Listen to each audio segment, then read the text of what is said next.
स्वागत है आपका हमारे इस चैनल में आफ्टर अ लॉन्ग टाइम। अगर आपने चैनल पर अवेलेबल दूसरे वीडियोस नहीं देखे हैं तो ज़रूर एक बार देखना। आई एम 100% श्योर कि आपको सारे वीडियोस बहुत अच्छे लगेंगे। बात करते हैं इस ड्रामा की। ये कहानी है एक ऑर्डिनरी लड़की और एक फेमस सेलिब्रिटी की, जो एक दूसरे को बिल्कुल भी पसंद नहीं करते, और इस ही नफरत से निकल कर आती है खूब सारी कॉमेडी। तो बिना देर किए चलिए शुरू करते हैं। ड्रामा की शुरुआत होती है एक मिस्ट्री क्वेश्चन से। यह है युनसू, जिसने किसी को मार दिया था। आखिर उसने ऐसा क्यों किया? तो चलिए देखते हैं युनसू की लाइफ कैसी है।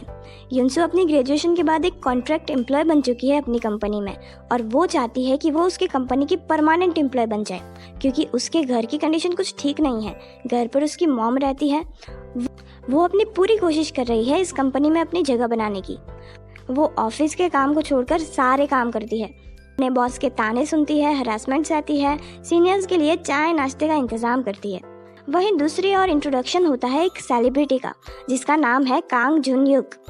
जुनयुक एक बहुत ही फेमस सेलिब्रिटी है, और उसकी कंपनी जो उसे लॉन्च और सपोर्ट करती है, उसका सीईओ है उसका बड़ा भाई।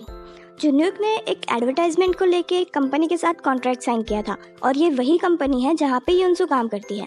युनसू का सीनियर उसे बताता है कि अगर ये कॉन्ट्रैक्ट जुनयुक ने रिन्यू नहीं किया तो कंपनी को भारी नुकसान होगा, और युनसू अपने परमानेंट एम्प्लॉय बनने के सपने को तो यहीं छोड़ दे।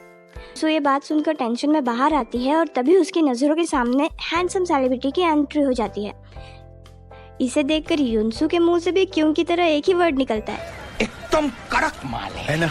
जुनयुक ऑफिस में जाता है, पर अकड़ दिखाते हुए कहता है कि वो ये कॉन्ट्रैक्ट रिन्यू नहीं करेगा। इस बात पे तो उसका बड़ा भाई भी घबरा जाता है और कहता है कि क्या कहा तुमने? जुनयुक कहता है कि नहीं करूंगा।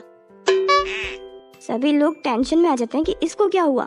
जुनयुक खाने से बाहर जाता है और वहां से छुपते छुपाते निकल जाता है, और यहाँ पर फिर से टक्कर हो जाती है युनसू से। उसे देखकर युनसू की आंखें फटी की फटी और मुंह खुला का खुला रह जाता है। जुनयुक उससे दरवाजा खोलने के लिए कहता है, जो सिर्फ युनसू के कार्ड से खुल सकता था, पर युनसू कहती है कि क्या उसने कॉन्ट्रैक्ट रिन्यू कर दिया। जुनयुक मना कर देता है और जल्दी से दरवाजा खोलने के लिए कहता है। युनसू जुनयुक को बिना कॉन्ट्रैक्ट रिन्यू किए कैसे जाने दे सकती थी? आखिर ये इसकी लाइफ का सवाल था। तो वो उसे कार्ड नहीं देती, और जुनयुक को रोकने के लिए वो सबको चिल्ला चिल्ला कर बुलाने लगती है। जुनयुक फटाफट से उसका आईडी कार्ड ले लेता है और गेट खोलने की कोशिश करता है। युनसू यहाँ पर भी हार नहीं मानती और जुनयुक को इधर उधर से पकड़कर रोकने लगती है। जुनयुक उसको धक्का देकर गेट खोलने की कोशिश करता है, तो युनसू उसके सामने आकर बैठ जाती है और कहती है, जाना है तुझे, जाना है या चल जाना, मेरी रास्ते से उतर के जा।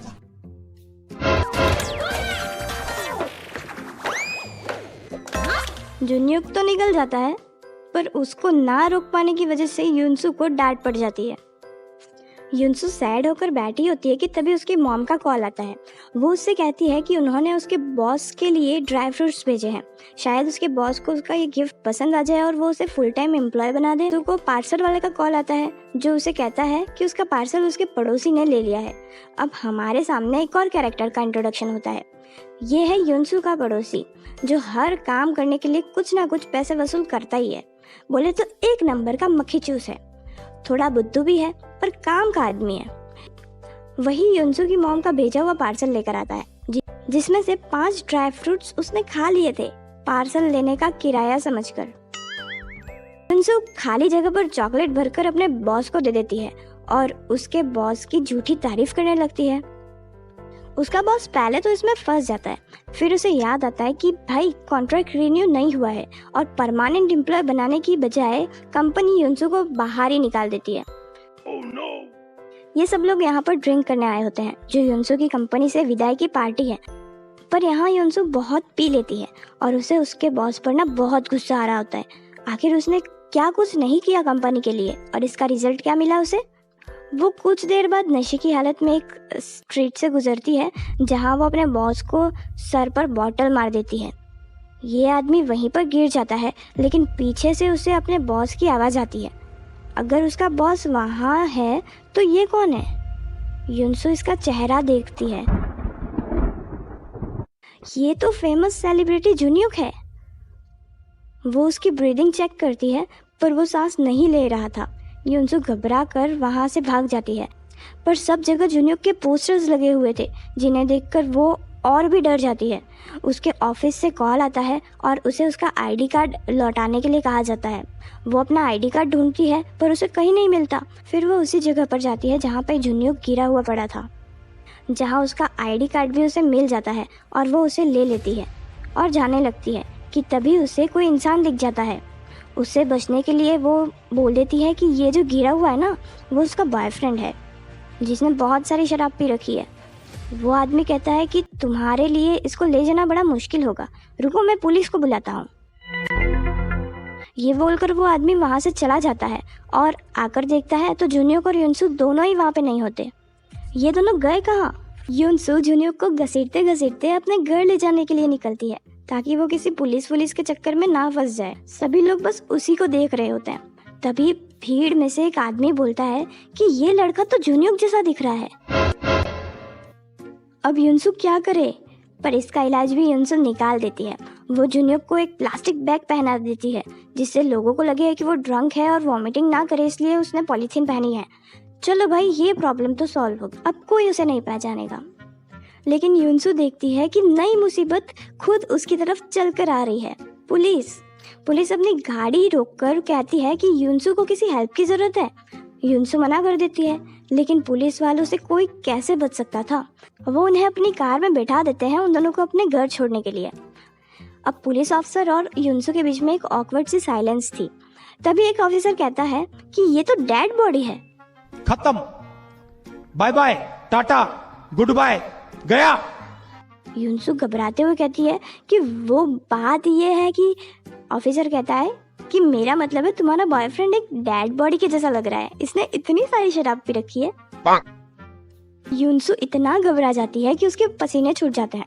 तो वो ऑफिसर कार की विंडो खोल देता है, लेकिन हवा से जुन्यूक की पॉलीथीन उड़ जाती है।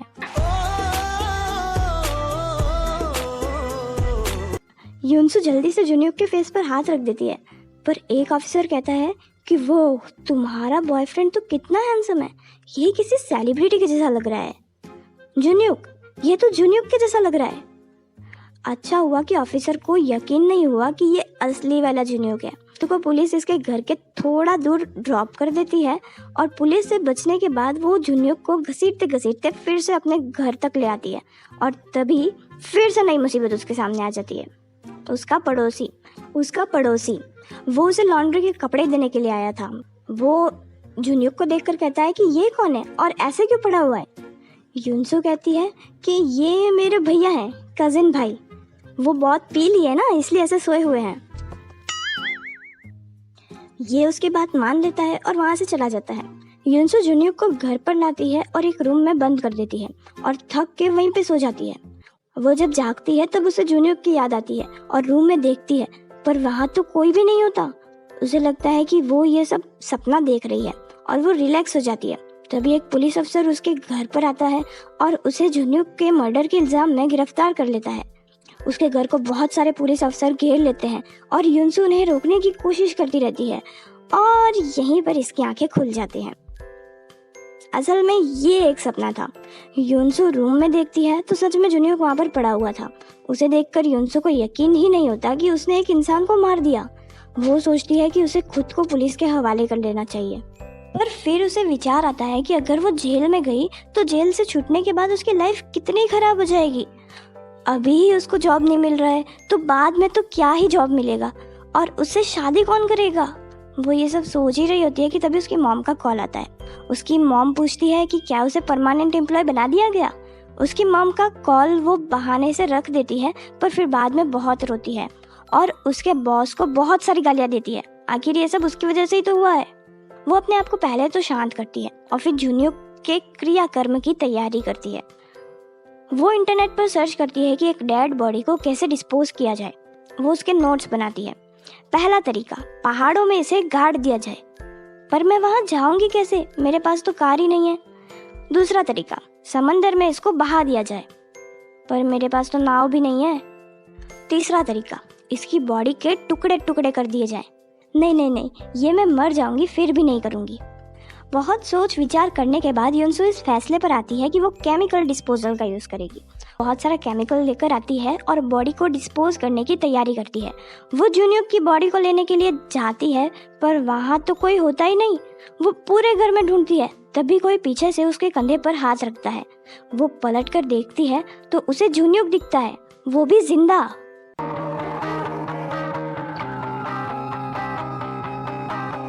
और ये पार्ट यहीं पर खत्म होता है। Thank you so much for watching.